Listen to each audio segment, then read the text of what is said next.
Welcome to the Diverse Bookshelf. I'm Samia Aziz, celebrating the power of literature and the voices of authors and changemakers from the global majority. Join me as we explore the stories that inspire, connect, and transform our world. Let's uncover the stories that truly matter together. In today's episode, I'm speaking with the wonderful Preethi Nair, an author, entrepreneur, and storyteller with an incredible journey into publishing. Preethi left her career as a management consultant to pursue her dream of writing, but after facing multiple rejections from publishers, she took matters into her own hands. She set up her own publishing company, took on a secret identity as a publicist, and successfully got her debut novel, Gypsy Masala, a whole load of press and attention. Her creative marketing and perseverance led to a 3-book deal with HarperCollins, and she has since gone on to inspire countless aspiring writers with her story. In this episode, we talk about her novel, Unravelling, a beautifully written story about family, love, and self-discovery. We also explore the deeper themes of identity, resilience, mental health, and the unconventional path she took to bring her books into the world. Unravelling is independently published, and this is a conversation full of warmth, wisdom, and inspiration, and I can't wait for you to hear it. Hello, Preethi. Welcome to the Diverse Bookshelf. It's so wonderful to have you on the show. How are you doing? I'm fine, thank you, Samia. How are you? I'm doing well. I'm really looking forward to speaking to you today because we're going to talk about your latest novel called Unravelling, which is so interesting. It's an exploration of a slightly older woman than we often see in literature, who's hit her 40th wedding anniversary, and all of a sudden her life seems to unravel. We're dealing with secrets from the past and history and suppressed trauma and lots of really cool and exciting stuff. But before we get on talking about the novel, I want to talk a little bit about you. You have had an absolutely extraordinary journey into publishing. Not at all what we'd consider linear or traditional by any means. So, you were initially working in the corporate sector. You left that job or left that field. You entered self publishing. You created an alter ego to promote your book. And along the way, you ended up working with one of the biggest traditional publishers for a 3-book deal.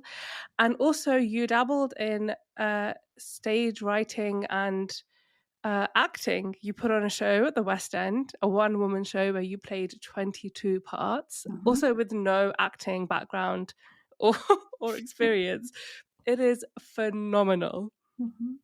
I would love to know a little bit more about this journey, but also really where did the courage come from to take these huge steps? Because there were risks at every single stage, every single step, to do something clearly very different, to try and to reach the position that you wanted to reach. But where did that courage come from?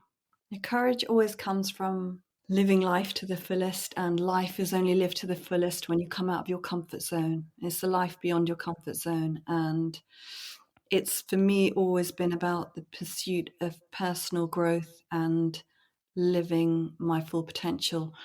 Also, I don't like being told no. So whenever I'm being told no, I'm like, okay, how do I find a way around this no? So, as you quite rightly said, my first book. So I worked as a management consultant in the city, and I knew from a very, very young age that I wanted to be a writer. But culturally, it wasn't really possible because, coming from immigrant parents, they just want stability for us children. They just want stable jobs, lawyer, doctor, accountant. And I knew that wasn't my path. But I kind of tried to make my parents proud of me and do what they wanted. But it was not really bringing any kind of internal fulfillment because I knew that I wanted to be a writer. Anyway, worked as a management consultant and got made redundant, and I thought, oh, maybe this is a sign that I've been waiting for. So sent off my manuscript thinking that I was on my way to being a published author, and got rejected by every single publisher, 27 of them. And I Wow. thought, what am I going to do? And I had this brainwave. I'm going to self-publish this book. I'm going to really make it very popular, and I'm going to sign to a big publishing company. And I had no idea to do that, how I was going to do it. But I just thought, just write the story of where you're at and forget, write the story of where you want to be and forget where you're at. And whereas at that stage was, I couldn't bring myself to tell my parents that I had been made redundant. So I was putting on a suit and pretending to go to work every day. Oh my gosh. I know. So, and as you said, what I did was I set up a publishing company. I realized very early on that PR was fundamental, had no money for PR, and was really shy and introverted. And I couldn't call up journalists saying, I'm Preethi Nair, fantastic novel by Preethi Nair. So I set up another company, which was a PR company, and created an alter alias ego who went by the name of Prue. And in my mind, she was blonde and she was everything that I wasn't: feisty, fearless of rejection.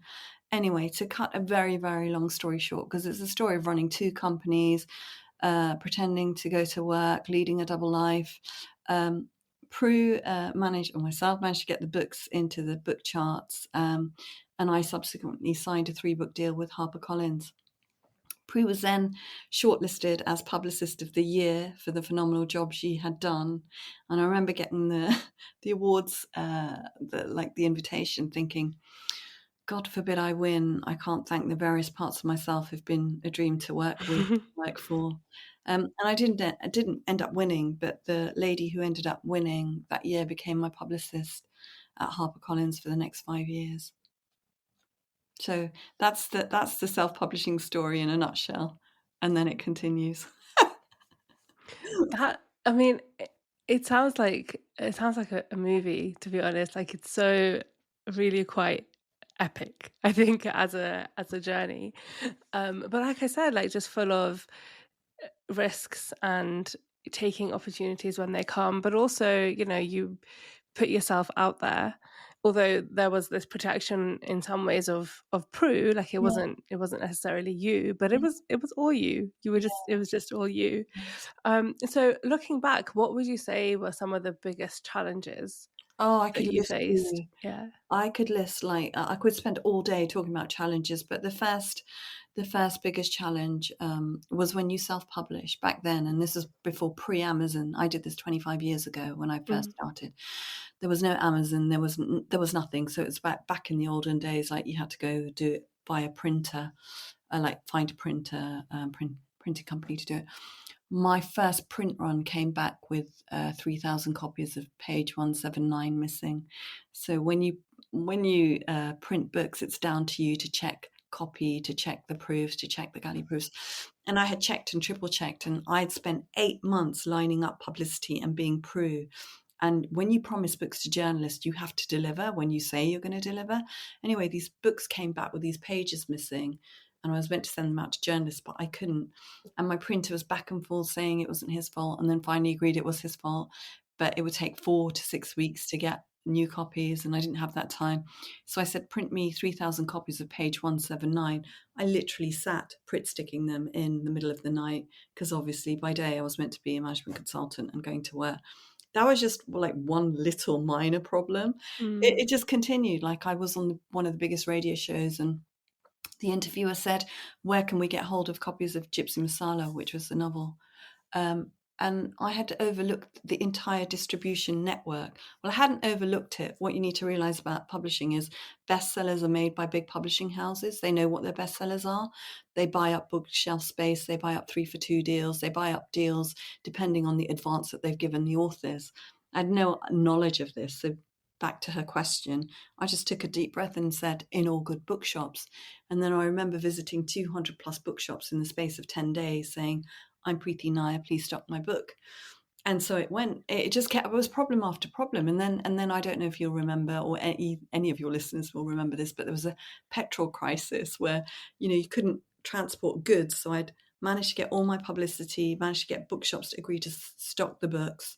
and then I couldn't deliver the books because of the lorry blockade, so they can deliver the books from the warehouse to the bookshop. So momentum, which took me 18 months, passed me by. I mean, I can when you run businesses like that, or when you're following your dream, or following anything, you are bound to come across obstacle after obstacle. And I don't know why we think it should be plain sailing. And Mm. that's just really to test your resolve. Like, how much do I believe in this? Do I believe in this? What am I going to give up to what sacrifices do I need to make? But more importantly, and it is the biggest cliche, it isn't about the destination. It's about the person you become. It's about overcoming elements of yourself. I mean, I'm nothing like the person I was 25 years ago or 20 years ago, thank God. I'm not shy. I'm not introverted. Like, I wouldn't say boo to anyone. Didn't have any boundaries. All these things are a process of learning. So you learn to become the person that you're meant to be by overcoming these obstacles, if that makes sense. Yeah, absolutely, absolutely. I think that's so inspiring, and it feels like you would have had so many obstacles at every single stage. But I just want to go back a little bit, and you said when you first wrote the manuscript of your first book, you were rejected Hmm. from over 20 publishers. Yeah. What was that like? Because I know today as well, like so many writers Mm. that are striving to make it just find that they're knocking on doors that are not being answered. What Yeah. was that whole process like for you? It became standard, but I'll never forget one rejection letter that I got, and ironically, it was from HarperCollins, who I ended up being published by. And it was an editor from HarperCollins who said, "I just loved your writing style, and good writing will out in the end. It's just not for us." And it was I clung on to that little bit of hope there, because it wasn't a rejection in the classic "thank you, but no thank you." And by the way, I've heard awful rejection stories from agents who just say, what they do is, I'm not saying all agents are like this, by the way, but I have been in a room where I've heard an agent say, "What I do is I look at the manuscript back in the day when it was all printed out, and I just take my coffee cup and I put a stamp on it, like with my coffee cup, to show that I've read it. Well, it's not been read, and then I send it back to the author." I mean, I used to hear stories like this, and I thought, well, it's all up to random chance, isn't it? How do you find an agent? How do you, there's a system to finding an agent. What if you're not part of that system? Then there's a system to submit it. There's like so many systems, but what if you're not part of any of those systems?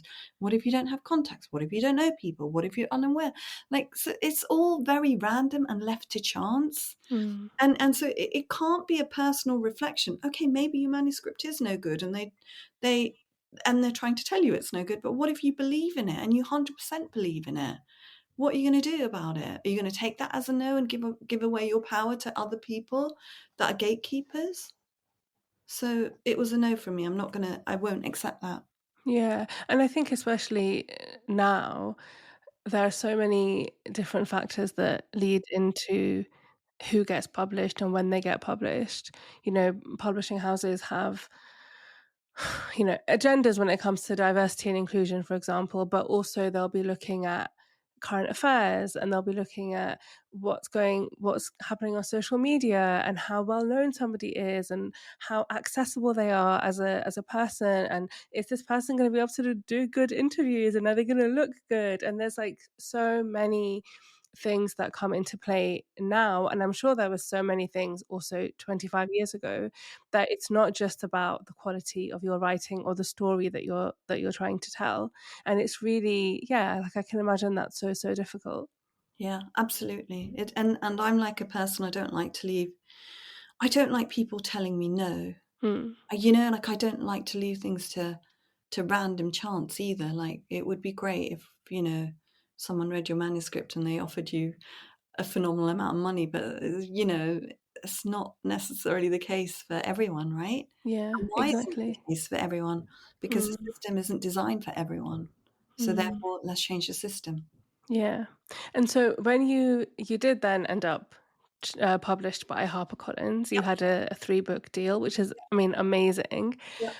What was that like? You went from self-publishing, where you were in charge of everything, you had full creative license to do whatever you want, and then you worked with this huge publisher who we would assume would be supportive of all of your ambitions. But what was it really like going from the Okay. self-publishing route to working with such a huge publisher? The first book I did with them, because included in that 3-book deal was Gypsy Masala. So the first book, that wasn't my first book with them, that was later released. But my first book with them was called 100 Shades of White, and it was phenomenal being published by them. They understood the creative direction, had a great editor. They understood what I wanted to do, what I wanted to say, nothing but supportive, organized all author interviews. The publicity was tremendous. It was literally a dream come true. Film rights had been bought.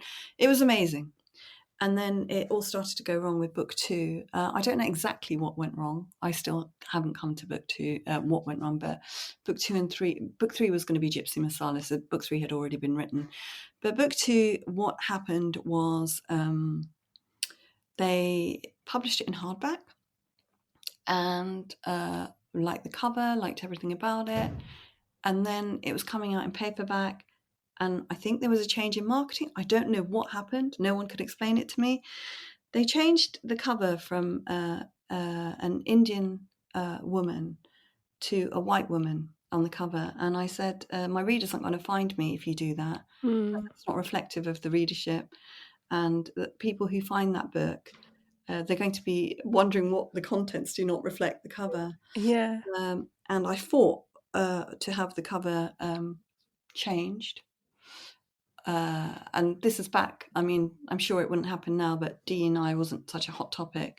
Mm. They tinged her yellow, which I found hugely, hugely offensive. And I was trying Mm. to explain it wasn't the way to go. I tried to explain that the book wouldn't do well. And aside from that, it was heartbreaking.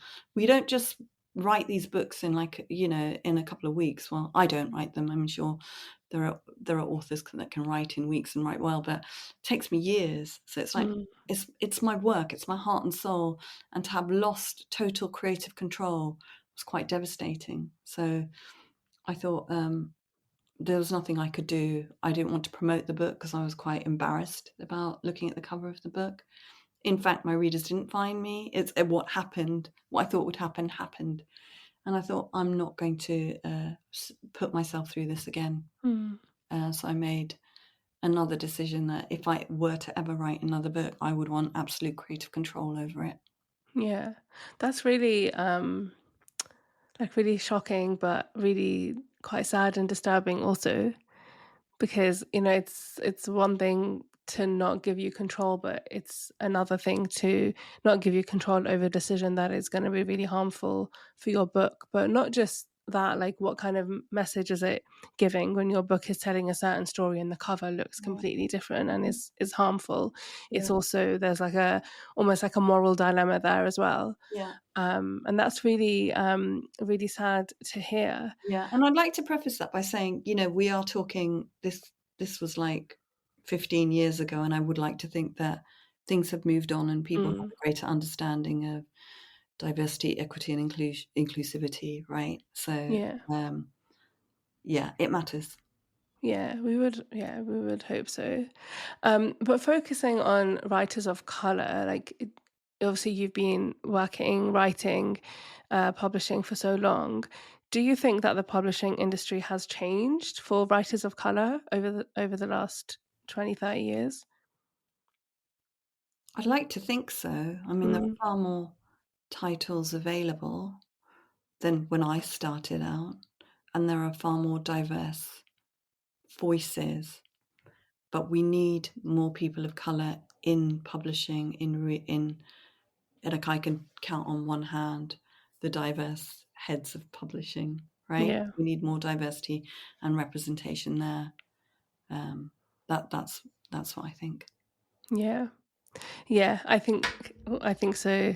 I think so too. I think if you're not having the diversity in with the people that are making the Yeah, decisions, then the machine is not changing, right? exactly. Yeah, It's the same even if it is churning out more titles. But I think it's actually so complex with how, even when it comes to writers of color, still how some narratives are preferred over others, and interesting how some books will still soar even if what they're writing is not PC or not inclusive, or can be quite harmful for certain communities. Mhm. It just makes you really question, okay, well, like, who is actually making the decisions? Who is it? Who are these decisions still serving? Yeah.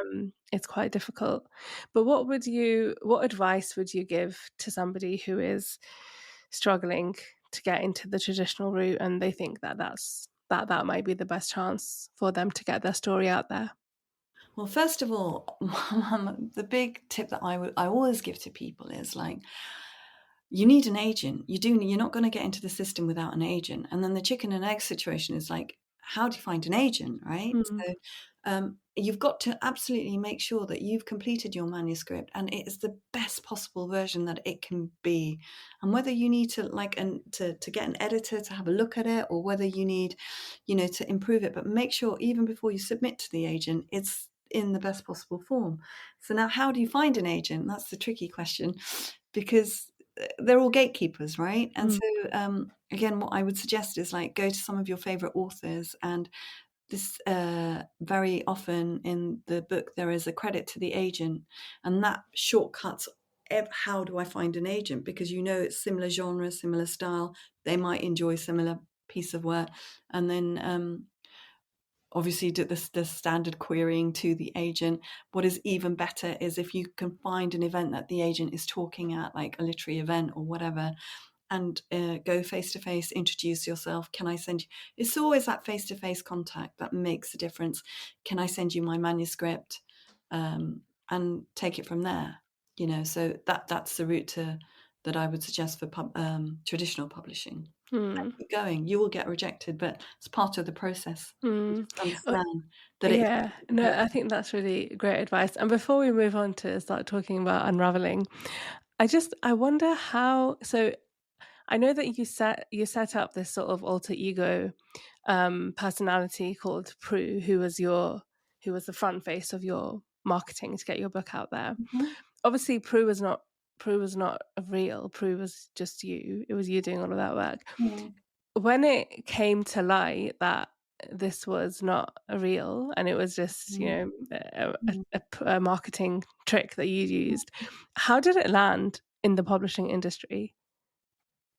I think some people saw it with humour. I know at HarperCollins they found it quite funny. Mm, Um, and I don't know how it landed with the rest of publishing. I can't answer that question honestly, but it wasn't done as a marketing trick to start off with. It was a way of overcoming my shyness and my inability to take rejection. Do you see what mm. I mean? And it just ended up being part of the story. But honestly, most things that I do, I don't think too much about them. Otherwise, I'd never do them. I just like, okay, I have an idea, run with it.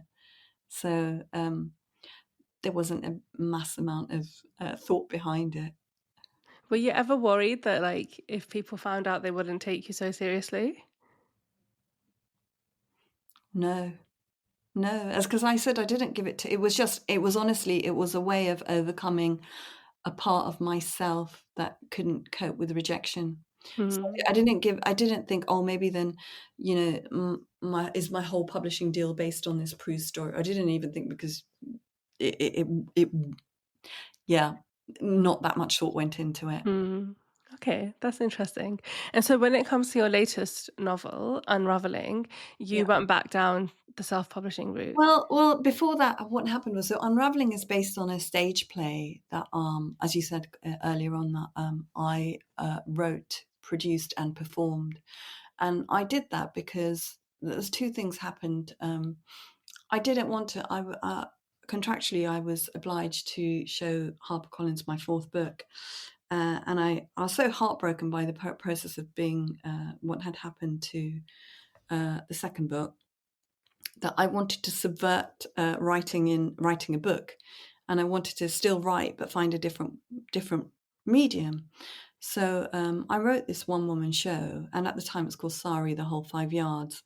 And it was an old character who was 59 years old, and you know, it was her story of unraveling. She's a character that has spent a lot of her life curating an outside image to the world. And what I mean by this is, like, I did a lot of research because this was a topic that was kind of really getting to me, because I was thinking, if you looked at my life from the outside, you think, oh my God, she's got it all made. It looks amazing. But if you really looked at the inside, it was a complete and utter mess. So I was just, I was intrigued by the gap between who we really are and who we portray ourselves to be. And sometimes the portrayal is not intentional. It's not like I spent years curating my life, but people could look at my life and think, oh my God, isn't that amazing? But actually, if you delve further, it's a complete mess. And I went around speaking to loads and loads of women. And it's actually a thing that the gap between who we are and who we pretend to be, or who we really are, because I don't think we're pretending on purpose, is sometimes very small, but sometimes very, very, very large for Mm. various reasons. So I was thinking about this curated life, and the more I kept interviewing women, sometimes I saw gaps that were so huge.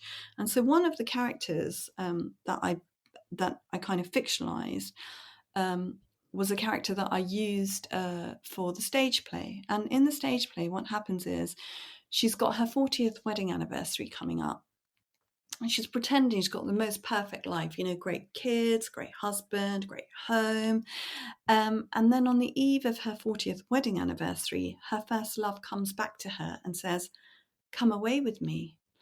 And so you see this perfect life that's been curated quite literally unravel in front of your eyes. And the character just totally unravels. So what I did was I thought, I'm going to write it as a one-woman show. And just took it around the various theatres, and again was met with, yeah, not for us. I mean, who wants to see a 59-year-old Asian woman on stage? Uh, and I just thought, okay, I'm going to do this myself. I am going to put this on myself because there is a market. There's totally a market. So I rehearsed for 18 months, and I booked a theatre in the West End, and I worked with a director. And having never acted before, like you said, I performed it all 22 parts. And the show just kept getting bigger and bigger and bigger. And then we were, so it was in the West End, and then we were offered a theatre in the West End for about 400 people. And I thought, this has got to stop now, because I'm not an actress. I've got no desire to be an actress. I just did it to prove, A, that there was a market, and B, to overcome that part of myself that I'm always trying to overcome and to push my own boundaries.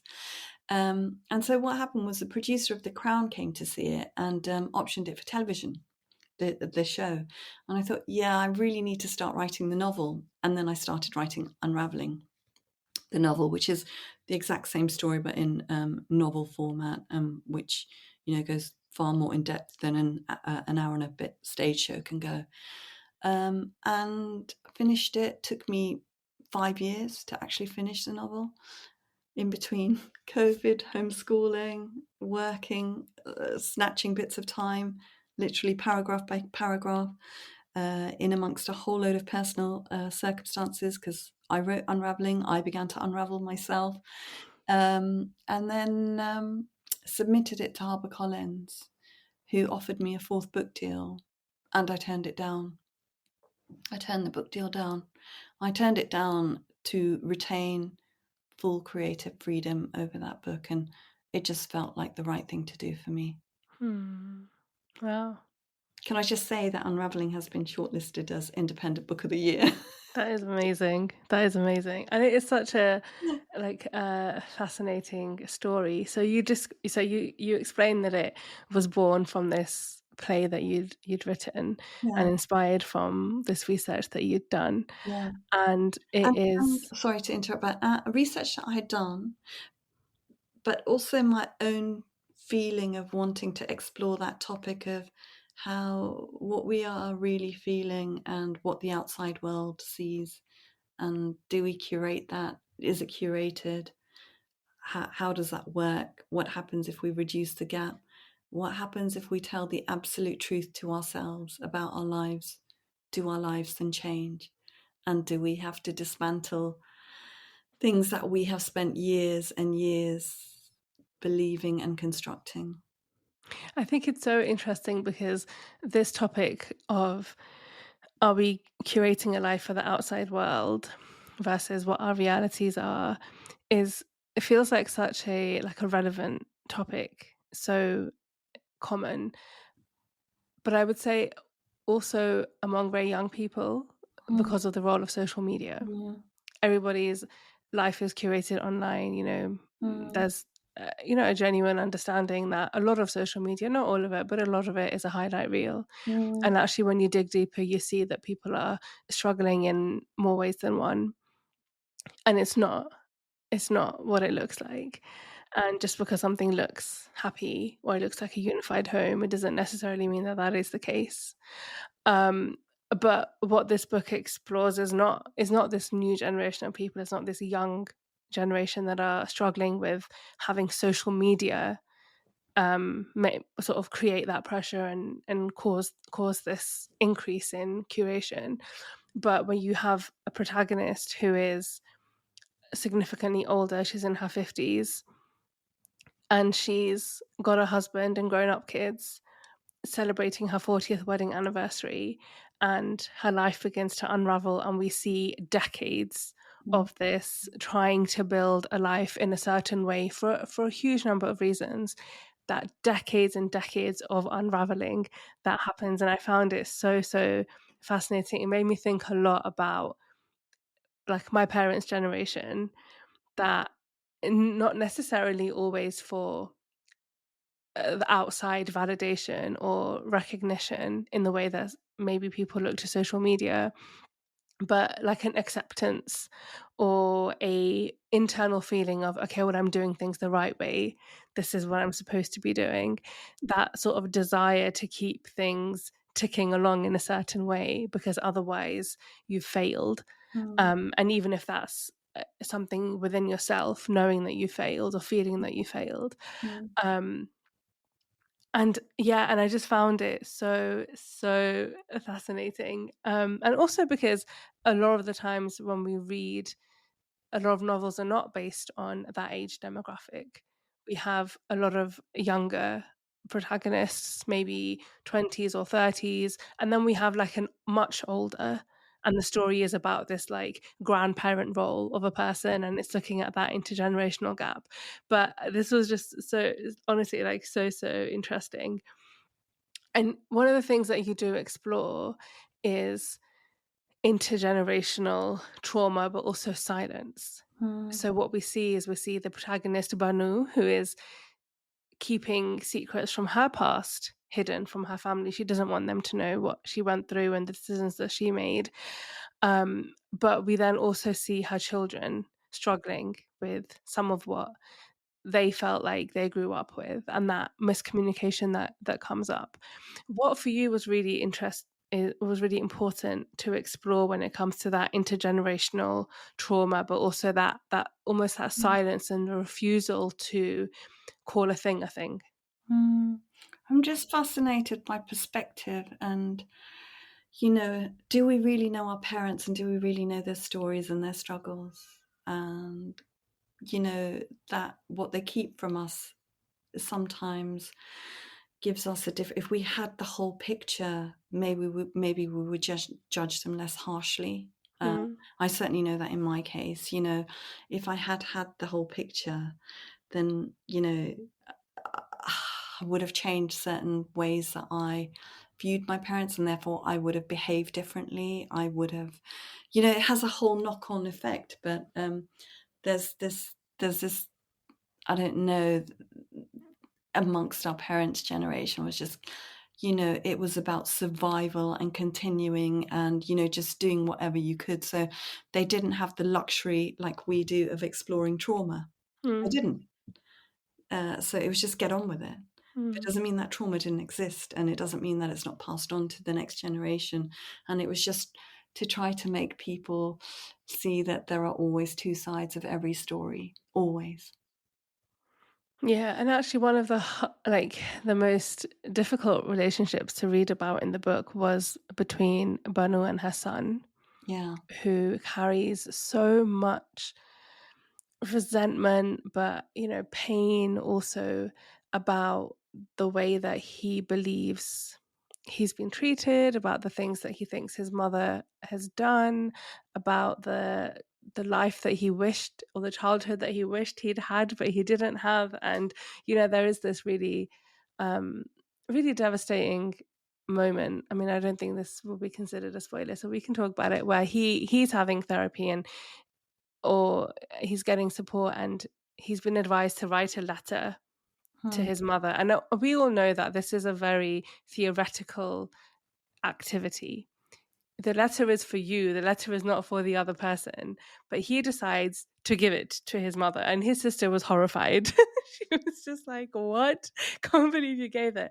And it the pain that we see, Banu has never seen the her life or the things that she's done. She's never seen it from that perspective.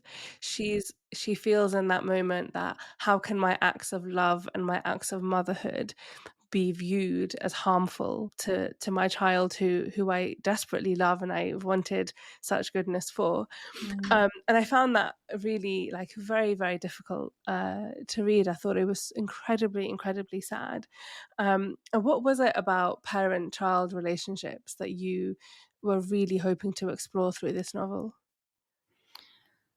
Oh, that really, our parents do the best for us, given their circumstances and given their conditions in life and what they go through, their trauma, their traumas, their limitations.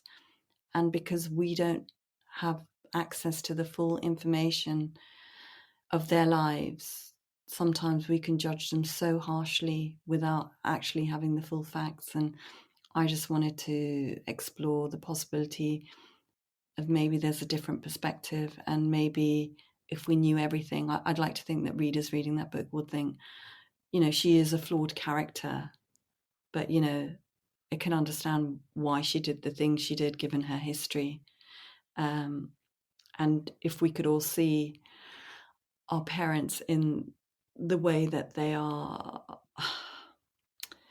they're with their flaws, but there's a reason they have their flaws, right? There's a Yeah. reason.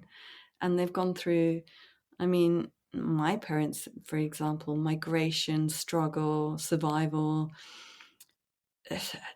family trauma, all of that. And they're trying to establish themselves in a new country with no support, with no help, with no, when you're a child, you don't understand the full context of that. It's only Mm. when you're an adult, if you are lucky enough to have full information about your parents, that you can appreciate everything that they did, given the circumstances.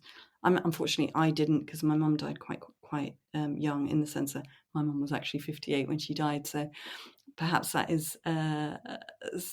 book is something like my letter to my mum. Mm.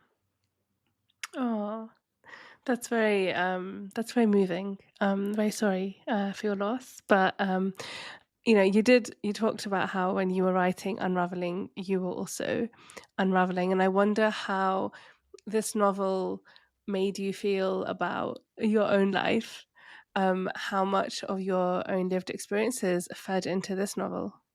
Yeah, I mean, I write about what I know, and I think if there's authenticity and connectivity in a book, it will connect with readers. And I don't mean it's my story; it's very, very far from my story. But the emotions are there, the themes are there.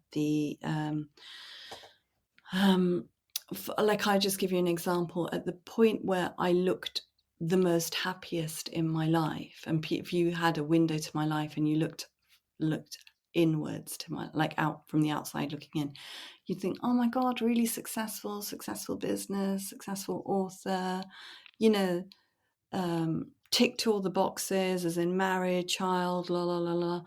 Um, it was probably the most miserable I was. Mm. It was like, and I was miserable for so many different reasons. And as I said, that's what I found utterly fascinating. Like, how could you have such a different way of being and being viewed in the world? Like, did I curate that?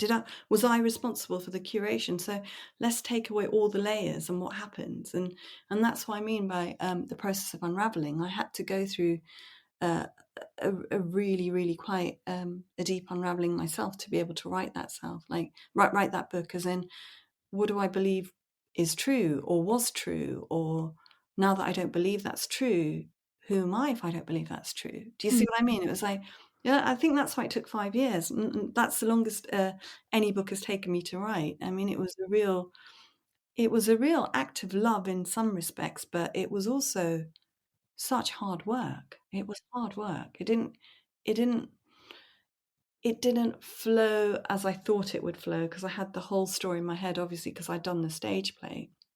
And so I knew what the story was, but actually writing it with the depth and peeling away the layers was work. Yeah, I'm sure. I'm sure. And with focusing on an older protagonist, Mm. you also explore aging with Banu, but with other characters also. And I think it was done in such a like a like a really beautiful way. But you explore aging and also alongside the past and memory. And we have Banu being confronted by somebody from her past. It's just this really interesting sort of exploration of what we remember, how we remember, and like, does aging help us to remember the past or make sense of the past in a different way? And I just wondered what your perception is on that, because there is still so much emphasis on staying young and dyeing your hair when you're getting older, and like this sort of like denial of the aging process in general. But Mm. I feel like as I'm getting older, I want to be able to embrace it. But Mm. I really loved, like, it made me think a lot about, does aging help us relate to the past in a different way? Mm. So there's 2 points to that. Your point on aging is like, you get to a certain age. I am of a certain age, by the way, and you suddenly become invisible. And you become invisible for so many different reasons. And maybe your invisibility is because you no longer see yourself, and so how you no longer see yourself is then projected out into the world, that people no longer see you, which is really quite sad, because the biggest act of self-love is to see yourself and acknowledge yourself, right? And the second point is, many of the stories that we have told ourselves, if you actually sit and look at them, are not true. So we re-remember in a way. I mean, there's actually a statistic that says 50% of our memory is rewritten by us. Mm. That's quite scary, because that means a lot of the stories that we have told ourselves about events and people and things, they're not true. And our memories, as we get older, we like to curate and remember things differently. And I'm currently going through this with my dad, my dad is 87. And my dad remembers things and events of our lives in a completely different way. And I sometimes have to call up my brother and I say, he remembers it like this. Like, I remember it like this. What was the story? What do you remember? Right. Mm. And I think you get to an age where you have to make sense of your narrative, and you form that narrative in a way that makes sense to you and might justify some of your actions. Do you see what I mean? So Mm. it's complicated. It's really complicated how things are not remembered correctly, or things are rewritten, but we then truly believe they were that way, because we need to believe that they were that way in order to make sense of our lives. Or, Mm. aging is a painful process, I think. I'm not gonna lie. It's, Yeah. it takes Yeah. a lot of honesty to strip back those layers and say, and this is what I would love listeners to think, and even if they are of a certain age or above a certain age, you know, if you tell the truth to yourself and really tell the truth, that it's never ever too late to rewrite a story. You don't have to sit there re-narrating old stories so they make sense to you. You can rewrite a new story. Mm. Yeah, it's so interesting because I remember reading this thing once that said, often with memory, we don't actually remember the event or the thing itself. What we remember is we remember us remembering it. And every time we remember a different version of ourselves remembering the memory rather than the actual thing, which means that it changes because of who we are or who we were at that moment. So Mm, I could remember an event that I think I remember that I was like 6 years old when it happened, but in reality, I'm remembering myself when I was 15, remembering that thing that happened. And when I was 15, I was not a very nice teenager, and I was dealing with so many struggles, and I was really miserable. So what happened when I was 6 is now skewed by my 15-year-old person, not actually by my 6-year-old self. And it is very, very complex, and I can imagine that it gets worse or like gets more complicated as you get older when you have more years and more versions of yourself remembering the things that have happened. yeah. But also like talking about survival and talking about the stories that we tell ourselves, often what we find is that in order to survive, we have to tell ourselves a version of events or a story that I did this thing or this thing happened because of X, Y, and Z, and trying to give yourself closure for that is the thing that helps you move on. But I think what we inevitably find is that it catches up with you Mm, because although we're telling ourselves a story, doesn't mean that we necessarily believe it. And allowing or I keep the sort of repetition of telling ourselves this is the thing that helps us move forward, but there's a limit to that, I think, and it does eventually catch up. totally agree with that. Yeah, and I love the point about how your 15-year-old self remembers the 6-year-old self, and it's from that perspective. And if we look Mm, at our lives, like, your 20-year-old self will remember it differently, your 30-year-old self will remember that, and you'll curate that story as you need to curate it, and you'll curate it as you need to survive that story, or maybe you want to come out as a protagonist in that story, or you need to, whatever that narrative is, right? So it's not yeah. really remembered in the full way perhaps that it happened. So I find that also fascinating. And like you say, the character is remembering her first love, and when you have a first love, it's absolutely everything to you, right? I mean, Yeah. it's and that character is almost escaping her marriage, remembering and re-remembering and every detail of that encounter, but omitting all the grey bits of that Mm. story in her narrative. So when she is faced with her first love who reappears after 40 years, who is that first love really? I mean, do they actually exist, or is it a memory that's been curated? Yeah, yeah. And I thought that was very interesting how when she did meet her first love, as her 50-something-year-old self, it was very different to what she remembered. And it wasn't, you got the sense, well, I got the sense as a reader that it wasn't just that because of time, this person has changed. It was that, was he ever the way that she remembers him to be? Yeah. And I think what it made me think of was that, she's had 40 odd years where she's not been with him.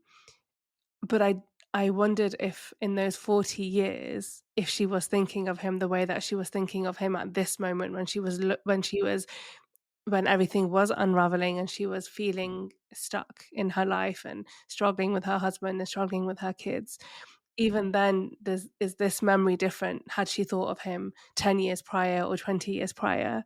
Would it have been as romanticized as it was when she was at this point in her life when she was struggling? Because, like you said, I think in some ways she needed to hold on to something to escape because she felt stuck.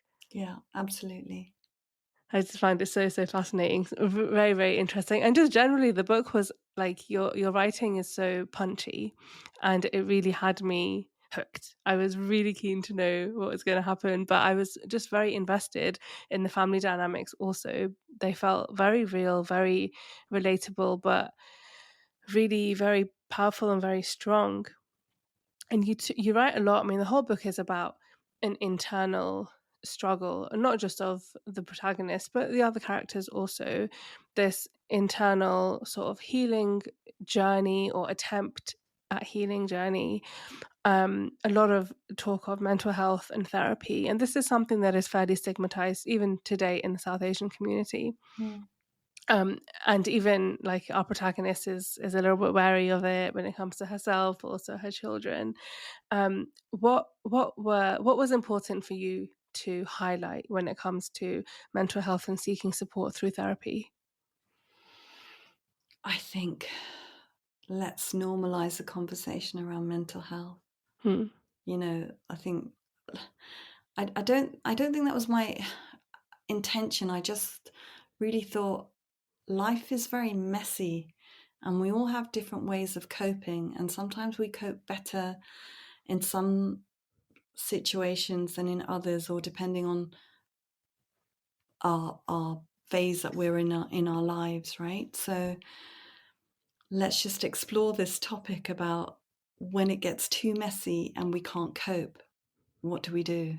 Hmm. Where do we turn to? So I think that was in the background of when I was writing it. I just wanted to portray the messiness of life. Yeah. And do you, because obviously the ending is a little bit unclear, but as the author of this story, do you think that our protagonist, Banu, do you think that she finds peace? Yes. She Yeah. finds peace in that whole narration is a telling the truth for the very first time. And I think in telling the truth, you do find liberation to make proper decisions based on not who you're pretending to be, but who you really are. And I'd like to think that if you're reading the book, you actually have total access to a character's most innermost thoughts, and you're going on a journey with them. And there's some things that she says, and you think, I can't believe she's just said that. I can't believe that's what she's thinking, or I can't believe that's what she thinks about that situation. Or this, she's a character with flaws, and I wanted you to love her with all her flaws and all her messiness and her insecurities and her not always politically correct and not Mm. always, but that is who she is, and she's showing you who she is. And I think that's the very first time she's been allowed to do that, as opposed to who she wants you to believe she is. And I think that in telling the truth for the very first time, she can find her freedom. Yeah, yeah, absolutely. And I think that moment where she does tell the truth, it feels like such a huge moment in the book and in her life. And I think that there are so many people, women especially, that are holding on to what their truth is, hiding it, suppressing it, silencing it, Mm. because they can't let it out because of fear of what might happen, what might unravel, and Totally. what the It's a difficult consequences could process, be. right? People in every situation know what they're supposed to be doing, but people don't do that for fear of consequences. You know, it's you do know, if you listen to your gut, you know what you should be doing in every situation. But it's when you start thinking about the consequences of what that decision will entail, you decide not to see that. Mm, yeah, absolutely. And so you said that this book took you 5 years to write. I mean, for a number of reasons. But what was your favorite part of writing this story? It is quite a dark book, but it's also incredibly funny. Yeah, So it is funny. some parts I'd just sit there and I would write these one-liners that would come from the character, and I would sit and I would laugh. Literally. So although it's quite dark and heavy, it's also very joyful. I don't know if you found that it was quite joyful, but there's some sections I wrote and I thought, oh my God, I can't believe she's just said that. Mhm. Let's put it down. And I would literally laugh out loud. So it's those moments of humor. Like, I mean, it's comedy, isn't it? It's a drama plus or tragedy plus time is comedy. And it was those moments that I just absolutely loved. And what about what was some of the challenges when it came to writing this story? Some of the challenges were actually going into the depths of darkness of the character and of myself, and just thinking, "Oh my God, am I gonna come out of this? How will I come out of this? How does the character come out of this? Mm, You know, what's going to happen to her?" Um, yeah, sometimes very, very challenging as well. I'd really like to think that you felt that emotion as a reader, like, you felt, oh my God, gut-wrenching kind of sadness, but equally, you know, laughter and joyfulness, but yeah. from turning one page to another. Yeah, yeah, absolutely. I mean, there were parts that were very funny. I also laughed out loud. It was, yeah, honestly, really, really, really wonderful story, really thought-provoking and multi-layered. And also, I really like stories that go back and forth in time. I find them so fascinating. Yeah. Um, but what is next for you? Are you writing? Are you working on something else? What's happening Well, with I'm your still writing process? currently, weirdly, doing all, because, it's just me. Yeah. I'm just doing all the promotion, the marketing for the book, and I'm still doing that. And at some point, I will pick up the pen again and write again. But I just want this book to get um, what to get the best possible what thing that I can give for it. I can't think of the word, but the best possible reception that it deserves. Mm. So, and I say that as not attached to the book. I'm saying that now as a PR person. Like, Yeah. I want to do the PR bit of the book and make sure that that is really successful and as many people read it. And it's, I just also want people to know that writing the book is just only half of it. Mm. It really is. It's like the other half is getting the book out, Yeah. and it needs Yeah. time and it needs investment and it needs the love that it deserves. So I'm just giving the book the love that it deserves, and then I'll let it go and begin again. Yeah. I mean, I think that is one of the things that writers need to consider when they're deciding whether or not they do want to go down the self-publishing route, Mm. in that there is so much that falls on you to do that wouldn't fall on you to do if you were published by like a traditional publisher, no matter their size, really. But that also doesn't mean that just because you're being published by a big publisher that you're going to get the quality of service that your book deserves, as you've experienced, but also as I've experienced as a reader, because I know there are some amazing books being published by big publishers that are still not out there. They're Totally. not on Yeah. shelves in bookshops. They're not. Those authors are not doing author events. We don't know who they are. We don't know what they look like. Like, it is still, it's an industry. It's a beast that is not an even playing field. Getting a publishing contract is the first step, and does not give you access Yeah. to everything that can make your book a success. Yeah. And that still really upsets me, that there are some amazing authors that have outstanding writing that no one has ever heard of. And why? Because the budgets go to the books that have got the biggest advances, that are not necessarily the best written books. For various reasons, people get deals for so many insider things that happen that I I have seen. It is an unfair system. It Mm, really is. So I want people to know that even if you are traditionally published, that you have to put the work in, uh, uh, doing publicity, doing marketing, and if you self-publish, it's double, triple the work. And unless you're yeah, really willing to put in the hours, don't self-publish, because it isn't the easy route. It really isn't. But if you yeah, do decide, do it with commitment and do it wholeheartedly and produce the best quality book that you could possibly produce. yeah. And I mean, one of the maybe yeah, like one of the things I've experienced is that um, with traditional publishing, there seems to be like a time frame that publishers operate within which they want to get marketing of a book done. Mm. When it comes to outside of that time frame, it's very difficult to, like, as a podcast host, it's very difficult for me sometimes to get on authors whose books have been published maybe a year ago. The paperback was out a year ago, often I'm working with marketing cycles, which is, okay, we've got the hardback coming out on this date, we've got the paperback coming on this date, which means we're going to have a bunch of marketing then, a bunch of marketing then, and then nothing. For a lot of authors, not for all authors, some authors are very lucky, but for a lot of authors. And then it might be like, oh, it's International Women's Day, or it's South Asian Heritage Month, or it's Black History Month, and then we can bring out certain authors.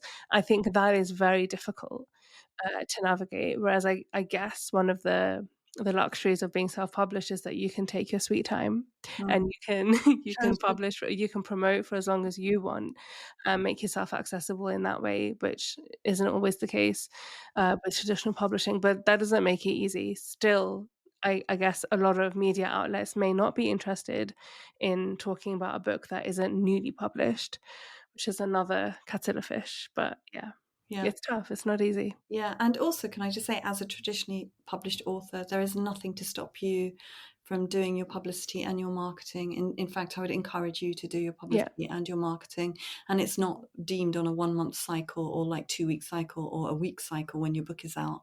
It's an ongoing, it's an ongoing thing that you can do. Yeah. Um, Yeah, absolutely.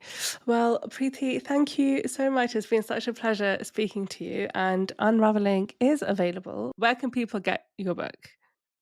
Okay, when I say in all good bookshops, right, seriously, you can get them from all, because I've managed the distribution networks. It's in all the usual places, in bookshops, online retailers, yeah, Brilliant. everywhere. Well, thank you so much, Preeti. It's been so wonderful speaking to you. You too, Samia. Thank you very much. I hope you loved listening to this episode and found things that will stay with you. I'd love to hear from you, so please do reach out on social media, and don't forget to like, subscribe, and leave a review, as it can really help.